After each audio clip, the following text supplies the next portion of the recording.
பிறன் இல் விழையாமை.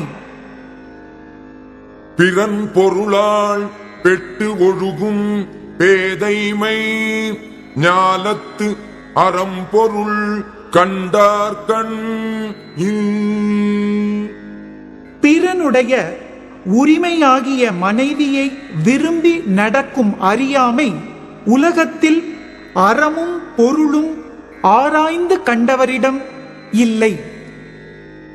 அரண்கடை நின்றாருள் எல்லாம் பிறன்கடை நின்றாரின் பேதையார் இல்.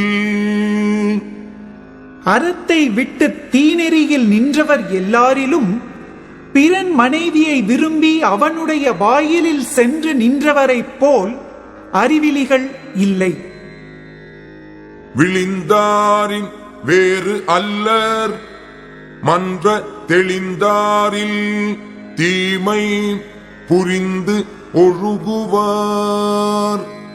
ஐயமில்லாமல் தெளிந்து நம்பியவருடைய மனைவியிடத்தே விருப்பம் கொண்டு தீமையை செய்து நடப்பவர் செத்தவரை விட வேறுபட்டவர் அல்லர்.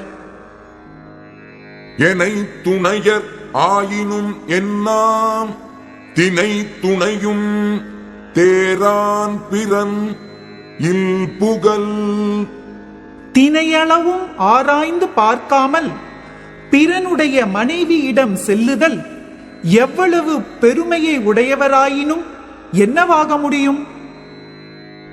எளிது என இல் இறப்பானெய்தும் எஞ்ஞான்றும் விழியாது நிற்கும் பழி.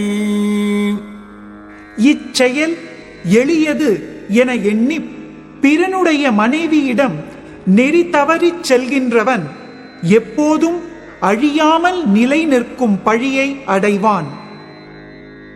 பகை பாவம் அச்சம் பழி என நான்கும் இகவாவாம் இல் இறப்பான் கண்.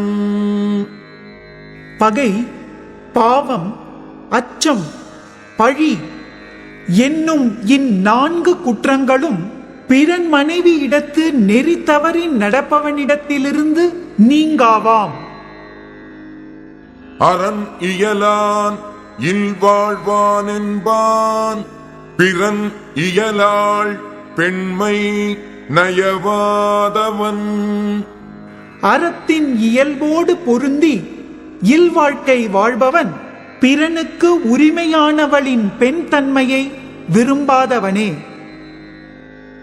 பிறன்மனை நோக்காத பேராண்மை சான்றோர்க்கு அரண் ஒன்றோ ஆன்ற ஒழுக்கு. பிறனுடைய மனைவியை விரும்பி நோக்காத பெரிய ஆண்மை சான்றோர்க்கு அறம் மட்டும் அன்று நிறைந்த ஒழுக்கமுமாகும். நலக்கு உரியார் யாரெனின் நாம நீர் வைப்பின் பிறர்க்கு உரியாள் தோள் தோயாதார். கடல் சூழ்ந்த உலகத்தில் நன்மைக்கு உரியவர் யார் என்றால் பிறனுக்கு உரிமையானவளின் தோளை பொருந்தாதவரே ஆவர்.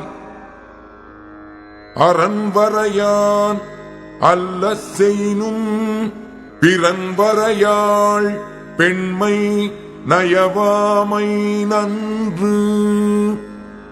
ஒருவன் அறநெறியில் நிற்காமல் அறம் இல்லாதவைகளைச் செய்தாலும் பிறனுக்கு உரியவளின் பெண்மையை விரும்பாமல் வாழ்தல் நல்லது.